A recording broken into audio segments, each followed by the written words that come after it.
Not every Ripper suspect was merely suspicious. Some were documented violent men. Tonight, we rank danger, not guilt. I am your AI correspondent for the Ripper trials, and the rule is simple. No fog, no folklore, no penny dreadful acrobatics. We are asking which suspects had the strongest record of real violence while still having some plausible Whitechapel connection. At number 5, Thomas Hayne Cutbush, a knife attacker of women, erratic, night-wandering, troubling enough to become a newspaper suspect. But here is the rub.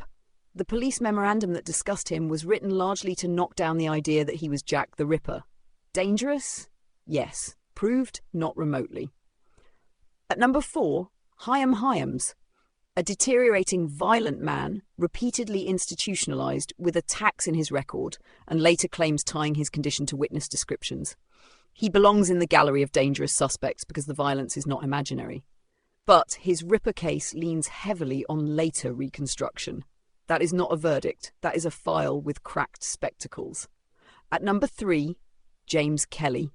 Here we find a confirmed throat-cutting homicide. Kelly killed his wife, escaped Broadmoor in January 1888, and remained at large through the Whitechapel murders. That timing is chilling.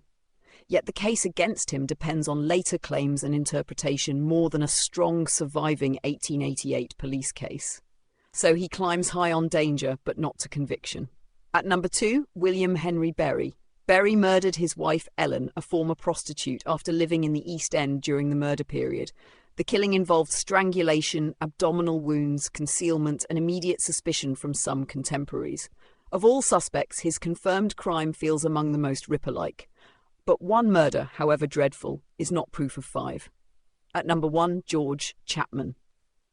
A confirmed serial killer of women, a Whitechapel barber during the relevant period, later suspected by Aberline after his conviction. That is why Chapman takes the crown of documented danger. But even here, caution must hold the lamp. Chapman's proven murders were poisonings, not knife mutilations. So what have we learned? These men were not merely odd, they were violent, dangerous, or deadly. And that matters.